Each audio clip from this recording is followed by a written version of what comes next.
अध्याय दुसरा, श्लोक 50 बघतो आपण. बुद्धियुक्तो जहातीह उभे सुकृत दुष्कृते तस्माद्योगाय युज्यस्व योगः कर्मसु कौशलम. बुद्धियुक्तो, बुद्धीनी युक्त झालेला मनुष्य. इह, जहाती अधिक इह संधी येते. जहातीचा ती ह्रस्व होऊन जाईल, क्रियापद येते. आणि इह म्हणजे येथे, जिवंत अवस्थेमध्ये, या इहलोकामध्ये. समबुद्धीचा पुरुष याच जगामध्ये सुकृत दुष्कृते, सुकृत म्हणजे पुण्य आणि दुष्कृत म्हणजे पाप, पाप आणि पुण्य दोहोंचाही, उभे म्हटलाय, उभे म्हणजे या दोन्हींचाही जहाती त्याग करतो. जो समबुद्धीचा पुरुष आहे हा दोन्ही बाबतीमध्ये या जगामध्ये याचा त्याग करतो. पाप पुण्य या दोन्हीचाही त्याग करतो. तस्माद योगाय युज्यस्व, आणि म्हणून योगामध्ये, योगाय म्हणजे योगात म्हणजे समतेमध्ये, समबुद्धीमध्ये, युज्यस्व म्हणजे प्रवृत्त हो. कारण की कर्मसु योगः कौशलम, कर्मामध्ये योगच कुशलता आहे. कर्माच्या योगामध्येच म्हणजे कर्म करण्यामध्येच कर्मातील दक्षता किंवा सावधानता, कुशलता आहे. समत्वरूप योगच कर्मातील दक्षता आहे, सावधानता आहे. म्हणजेच कर्मबंधनातून सुटण्याचा हा एक उपाय आहे. हा सुद्धा श्लोक अत्यंत महत्त्वाचा आहे. योग कर्मसु कौशलम. पुष्कदा आपण हा ऐकतो, जसं कर्मण्येवाधिकार असते तसा हा. काही लोक म्हणतील फलासक्ती राहिली नाही तर मग उत्कृष्ट रीतीने किंवा तत्परतेने कर्म होऊच शकणार नाही, फलासक्ती हवीच. परंतु वस्तुस्थिती याच्या अगदी विरुद्ध आहे. फलासक्ती सोडल्यानंतरच उत्तमातले उत्तम रीतीने कर्म होणं संभवनीय असतं. या जगामध्ये जे मोठे लोक, महात्मे, संत, महंत झाले, त्यांनी फलासक्ती सोडल्यामुळेच इतरांच्या हितासाठी किंवा देश, धर्म, समाजासाठी ते कार्य करीत गेले. आणि त्यामुळेच दिगंत कीर्ती त्यांची पसरत जाऊन आजपर्यंतही आपण त्यांचे स्मरण करीतच असतो. निस्वार्थी महापुरुषच मोठी मोठी कार्य करतात. खरं तर आपण घरापासूनच उदाहरणातून बघू की मनुष्य कसा हळूहळू स्वार्थत्याग करतो. स्वार्थत्याग करा, स्वार्थत्याग करा हे जे सांगितलेलं आहे ते बघू आता, की आपण घरातूनच कसं हा स्वार्थत्याग करायला सुरुवात केलेली असते. आपण बघा ना, प्रथम मनुष्य कसा असतो, एकटा असतो. त्यावेळी स्वार्थत्याग विचार त्याच्यामध्ये असेलच असं नाही. जेव्हा एकटा असतो तेव्हा मग विवाहानंतर गृहस्थाश्रमामध्ये प्रवेश करतो. मग स्वतःबरोबर पत्नीसाठी सुद्धा स्वार्थत्याग करत जातो हळूहळू. म्हणजे आपल्यातला वाटा तिच्यासाठी ठेवणं हा एक स्वार्थत्यागच झाला. स्त्री पुरुष दोघंही परस्परांसाठी मग स्वार्थत्याग करत असतात. स्त्री सुद्धा पुरुषासाठी आणि पुरुष स्त्रीसाठी करत असतो. पुढे मुलांसाठी हे माता पिता आत्मसमर्पण करतात. पुढे परिवार वाढत वाढत जातो. हे स्वार्थत्याग सुद्धा हळूहळू वाढत जातो. पुढे आपल्या कुळासाठी, जातीसाठी, मग समाजासाठी सुद्धा कळत न कळत आपण त्याग करीतच असतो कुठल्या ना कुठल्या प्रकारे. असे करता करताच मग राष्ट्ररक्षणासाठी सुद्धा आत्मत्याग करण्याची पायरी येते. मग त्यासाठी सुद्धा आपण आपल्या वाट्यातला काही ना काही वाटा देण्यासाठी प्रयत्न सतत करत असतो. म्हणजे प्रथम स्वार्थाचा आणि मग आत्मसमर्पणाचा सुद्धा विस्तार होत जातो. आणि तसा काय करायचे आता मला, हा विचार सुद्धा पुढे पुढे मग वाढत जातो. आता काही मला आवश्यकता नाही, आता मला काय हवंय, बस आता मी देणार इतरांना, इतरांसाठी माझं हे देणार, तन मन धनाने सेवा करणार, हा विचार हळूहळू येत जातो. म्हणजे निष्काम भावाचाही विस्तारच होत जातोच. क्रमाक्रमाने मनुष्य मग संसारातून निष्कामता शिकतच असतो. गीतेतून हेच सांगायचंय की कर्मे करण्याचा अधिकार मनुष्याला आहे, कर्मण्येवाधिकार असते. परंतु ते कर्म अशा युक्तीने केले पाहिजे की ज्यामुळे मनुष्याला दोष लागणार नाही आणि आनंद प्राप्त होऊन इतरांची सुद्धा उन्नती होईल, असे कर्म करायला पाहिजे. या युक्तीचं नाव त्यांनी योग म्हटलं आहे. योग कर्मसु कौशलम हा जो खालच्या ओळीतला शेवटचा शब्द आहे तो एकत्र घेऊन ते पद पूर्ण, की ही जी अशी युक्ती आहे की कर्म करण्यावर अधिकार आहे, पण कर्म अशा युक्तीने करायचं की ज्यामुळे मनुष्याला दोष लागणार नाही आणि आनंदही मिळेल, इतरांची सुद्धा त्याचबरोबर उन्नती होईल. यालाच त्यांनी योग म्हटलं आहे. आणि कर्म करण्यामध्ये जी कुशलता आहे त्याचं नाव योग आहे. निर्दोष रीतीच या श्लोकात सांगितली आहे की कसं निर्दोष कर्म करायचं. प्रारब्ध वशामध्ये सहज धर्म म्हणून जे नियत कर्म निश्चित झालेलं आहे आपल्याला, कारण आपल्याला माहिती नसतं आपण कुठे जन्म घेणार किंवा आपलं पूर्व प्रारब्ध काय आहे, पण जे काही आपल्या वाट्याला आलेलं असेल तो आपला सहज धर्म असतो. सहज म्हणजे जन्मापासून आलेला ते कर्तव्य कर्म जे आपल्याला मिळणार असतं, किंवा कधी कधी पुढे परिस्थितीनुसार, कधी ज्या कुळात असतो त्यानुसार असं सुद्धा कर्तव्य कर्म आपल्याला करायचं असतं. कधी जन्माबरोबर जे आलेलं असतं ते प्रारब्धवशात. असे जे सगळे कर्म आहेत, कर्तव्य कर्म आहेत, जे नियत कर्म आहेत ते निश्चित झालेलं आहे. ते संतुष्ट मनाने, समाधानाने, पण अत्यंत कुशलतापूर्वक करणं म्हणजे मग योग कर्मसु कौशलम.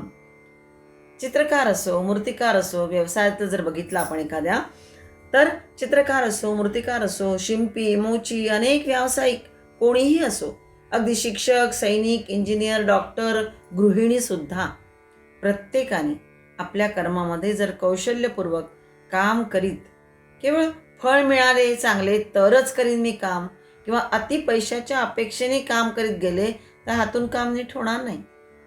तर कर्मामध्ये तन्मयता, कुशलता, कर्मावरील प्रेम नाहीतर मग राहणार नाही. जर सतत फळाची अपेक्षा करत असलं तर, पण कौशल्यपूर्वक कर्म करत गेलं तर मग तन्मयता येते, कुशलता येते, तत्परता सुद्धा येते आणि कर्मावरील प्रेम सुद्धा वाढतं. अन्यथा ते कर्म केवळ शुष्क होतं. ते कर्तव्य कर्म सकामपूर्वक केलेली ती कृती ही मग शुष्क होते, शुष्क वाटते, किंवा ते सकाम कर्म होतं आणि मग माणसाला कर्मबंधनात टाकत जातं.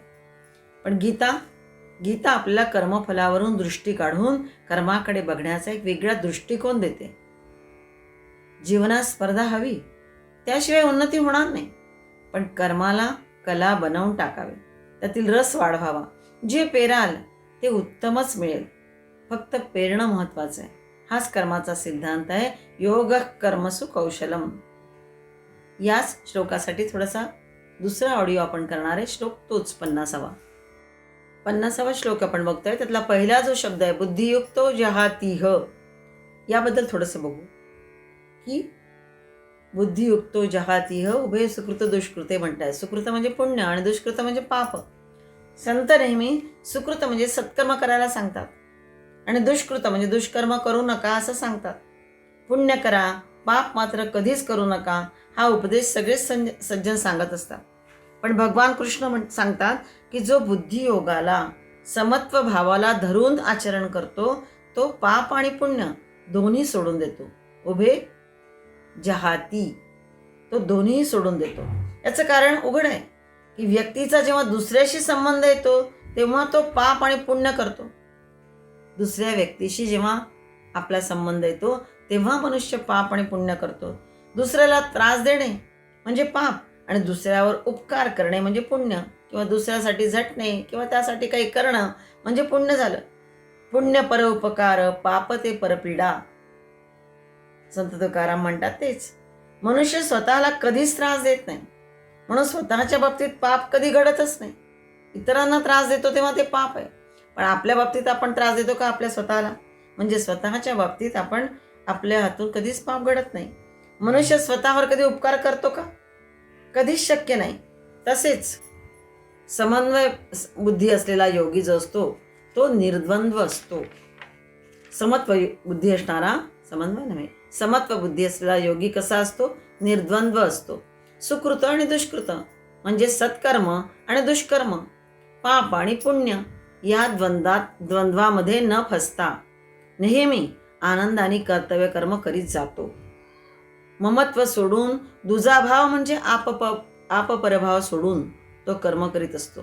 हे शुभ ते अशुभ हाही विचार न करता जे वाट्याला आले, जे परमात्म्याने दिलेले कर्तव्य म्हणून आहे ते कर्म तो करत राहतो. अर्जुन आपपरभाव मानत होता इथे. ते शत्रू आहेत, हे माझे स्वजन आहेत, हे भाऊ आहेत, गुरु आहेत, पितामह आहेत, या द्वंद्वामुळे अर्जुन गोंधळून गेला होता. भगवंत म्हणतात सत्यासाठी युद्ध समोर ठाकले आहे, म्हणून तुला आता हे कर्तव्य बुद्धीने युद्ध करायला हवे आहे. पाप आणि पुण्य याचा विचार करू नको. कारण अर्जुन सारखा म्हणतो, यांनी मला पाप लागेल, त्यांनी आम्हाला पाप लागेल, आम्ही का पापाच्या ह्याच्यात जायचं, हे सगळं वारंवार म्हणत असतो. आणि त्यासाठी भगवंत सांगतात आहे की पाप पुण्याचा विचार इथे नको, तर समत्व बुद्धी ठेवून जे सत्य आलंय आता समोर, युद्ध करणे हे सत्य आलेलं आहे आणि त्यासाठी तुझ्या कर्तव्य बुद्धीने तुला युद्ध करायचं आहे. यासाठी एक छोटीशी कथा आपण बघूया की कधी कधी कसं असतं, कर्म आवडीचं नसतं, पण तरीसुद्धा आलिया भोगासी असावी सादर हा विचार ठेवून कर्म खेळकर वृत्तीने करून मोकळे व्हायला हवे. हे जणू काही इथून सांगायचं आहे. हे एक कथा आहे. बघू आपण. 2 मित्र असतात. एकाचं नाव रघु, एकाचं नाव गणू. एकाच गावात राहत असतात. हातून उलट सुलट त्यांच्या काहीतरी एकदा घडलं आणि मग गावातील पंचांनी त्यांना शिक्षा दिली. दोघांनी काय सांगितली शिक्षा? दोघांनाही की तो समोर जो उंच डोंगर आहे ना, तेव्हा रघु आणि गणू पंचांनी सांगितलं की तुम्ही तो उंच डोंगर चढून जायचा, सकाळी चढायचा तो आणि सूर्यास्तापर्यंत पुन्हा परत यायचं. पण नुसता चढायचा नाही, तर चढताना डोक्यावर 5 किलो वजन घेऊन तुम्हाला तो डोंगर चढून जायचा आहे. चढायला अत्यंत कठीण होता तो भाग, पण तरी शिक्षा झालेली होती, शिक्षा भोगणं आहे. दुसऱ्या दिवशी दिवस उजाडतो तर रघु काय करतो, 5 किलो वजनाचा एक दगड घेऊन पहाटे डोंगर चढायला त्यांनी सुरुवात केलेली असतो, जो रघु असतो तो. कारण शिक्षा पूर्ण करायची आहे, सांगितलेली आहे गावात त्यांनी, ते झालीच पाहिजे, नाहीतर आणखी शिक्षा मिळाली असती काहीतरी, मग ही तरी बघून मोकळं व्हावं या भावनेने तो निघतो 5 किलो वजनाचा दगड घेऊन. गणू जो असतो तो मोठा हुशार असतो. शिक्षा तर भोगून मोकळं व्हायचं आहे आपल्याला, कारण हातून तर चूक झालेली आहे. त्याने काय केलं, हे सांगितलं नव्हतं की काय 5 किलो वजन न्यायचं, 5 किलो वजन डोक्यावर ठेवायचं हे सांगितलेलं होतं. त्यांनी काय केलं, 5 किलो वजनाचं जे होतं त्याच्यामध्ये एक टोपलं घेतलं, त्यात पाण्याने भरलेला तांब्या घेतला, खायला भाकरी, दह्याचा लोटा, डोक्यावर चुंबळ घेऊन अशा प्रकारे 5 किलो जेणेकरून वजन होईल असं तो घेऊन चढता चढता निघाला. चढता चढता काय झालं, सूर्य माध्यान्हावर वाला 12 वाजले होते. भूक लागून गेली होती. जो आधी गेला तो खूप थकला 5 किलो नेताना. पण गणूने काय केलं, दुपारी तिथे थांबला थोडासा एका ठिकाणी, टोपलीतली भाजी भाकरी खाल्ली, पाणी प्यायला, दह्याचा लोटा जो होता त्यातलं दही खाल्लं, टावेल जो चुंबळ म्हणून टावेल केला होता त्याने आपला घाम पुसला, पुन्हा तरतरी आली, हुशारी आली आणि टोपलं डोक्यावर होतंच. 5 किलो वजनाचं ते घेऊन पुन्हा निघाला. पण थकवा नव्हता, कारण न्याहारी केल्यामुळे. शिक्षा पूर्ण करून सूर्यास्तापूर्वी तो परतला. शिक्षा दोघांनी भोगली, पण रघुला अत्यंत त्रास वाटला आणि गणूने ती अत्यंत आनंदाने शिक्षा भोगून संपवली. कर्म कुठलेही असो, त्याकडे ओझे म्हणून जर पाहिलं तर मग शरीर आणि मन थकतं, पण विचारपूर्वक आनंदाने जर केलं तर मग योगः कर्मसु कौशलम असं ही जीवनदृष्टी आपोआपच मिळते. आणि म्हणून कर्म करताना नेहमी कर्मामध्ये कुशलता असली तर मग पापपुण्याचा विचार न करता उत्तम प्रकारे समत्व बुद्धी ठेवून जर कर्म केलं तर मग योगः कर्मसु कौशलम हे सगळं आपल्या याच्यात आपोआप झिरपत जातं. हाच या श्लोकाचा अर्थ आहे. पुढचा श्लोक पुढे बघूया. अध्याय 2 श्लोक 51 बघतो आपण. कर्मजं बुद्धियुक्ता हि फलं त्यक्त्वा मनीषिणः जन्मबंध विनिर्मुक्ता पदं गच्छन्त्यनामयम्. अर्थ बघू. कर्मजम म्हणजे कर्मापासून उत्पन्न होणाऱ्या, फलं त्यक्त्वा फळाचा त्याग करून, पण कसं तर बुद्धियुक्ता म्हटलंय आणि हीच अर्थ आहे कारण समत्व बुद्धीनी, बुद्धियुक्त म्हणजे बुद्धियोगानी समत्व बुद्धीनी युक्त असलेले मनीषिणाः ज्ञानी लोक कर्मापासून उत्पन्न होणाऱ्या फळाचा त्याग करून जन्मबंध विनिर्मुक्ताः जन्मरूप बंधनापासून मुक्त होऊन गच्छन्ति, इथे संधी आहे, गच्छन्ति अनामयम, य निघून जाईल, गच्छन्तीचा ती ह्रस्व होईल आणि उरलेला स्वर अनामय नामयशी जोडला जाईल.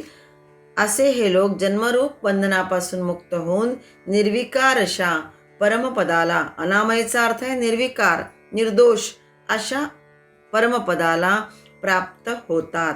पदम गच्छन्ति म्हणजे त्या पदाकडे पोचतात, म्हणजे त्याला प्राप्त करून घेतात. बुद्धियोगाचे 3 नियम सांगितले इथे. कोणते? तर बुद्धियुक्त होणे, नंतर मनीषिणः म्हणजे मनीषी बनणे, आणि कर्मजम फलं त्यक्त्वा कर्मफलाचे, कर्मापासून उत्पन्न होणाऱ्या फलाचा त्याग करणे म्हणजेच दान करणे. अशा 3 नियमांचं पालन करण्यामुळे 2 फले प्राप्त होतात. कोणते 2 फलं? तर ते सांगितले मगाशी पहिल्या श्लोकामध्ये की जन्मादी बंधनापासून मुक्त होतात आणि क्लेशरहित, विकाररहित, शाश्वत अशा निर्विकार अशा पदाला प्राप्त होतात असे बुद्धियुक्त लोक. याप्रमाणे आचरण झालं असेल तर. आता बुद्धियुक्त होणं म्हणजे काय ते बघूया. की सर्वांशी समत्वानी वागणं, ब्रह्म म्हणजे समत्व भाव ठेवणं, सर्वांशी समत्व भावाने वागणे मानवतेचं लक्षण आहे. जाती, वर्ण, देश यात भेद न करणं.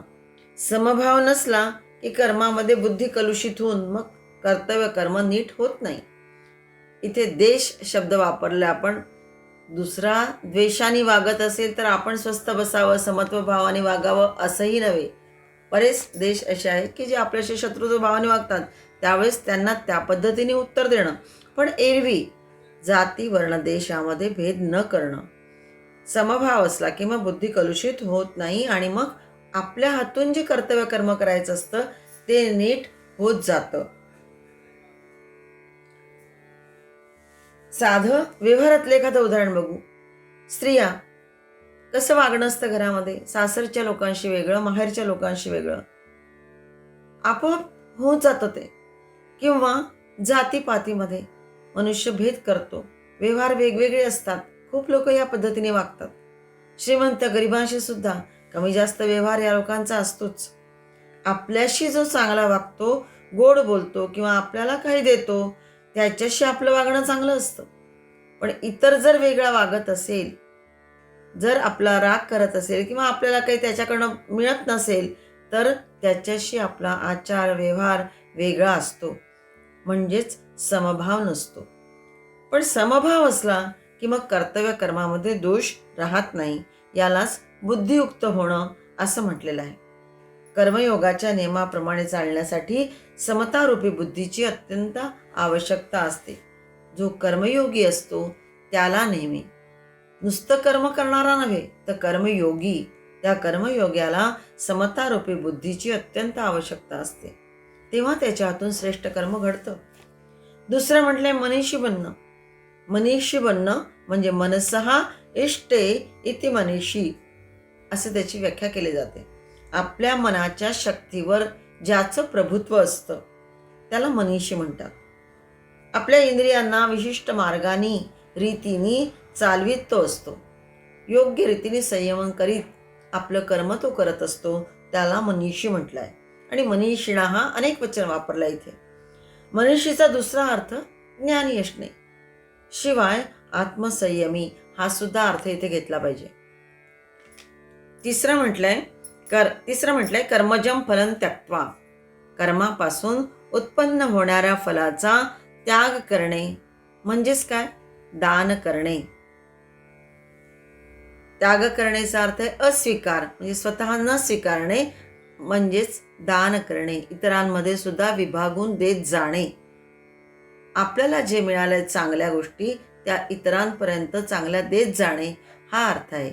म्हणजे हितार्थ, इतरांच्या हितार्थ, इतरांच्या कल्याणार्थ ती गोष्ट करत जाणे म्हणजे मग कर्मजम, कर्मापासून उत्पन्न होणाऱ्या फलं त्यक्त्वा, फलाचा त्याग करणे. समजा उदाहरणातून बघू एखादा शेतकरी आहे. तो शेत नांगरून त्याने पेरलाय आणि उत्तम फळ त्यातून मिळालं आहे. कारण कृषीरूप कर्म केल्यामुळे काय झालंय, धान्यरूपी असं उत्तम फळ त्याला प्राप्त झालंय. मेहनत केली आहे त्या ठिकाणी आणि सुंदर फळ त्या ठिकाणी त्याला मिळालेलं आहे.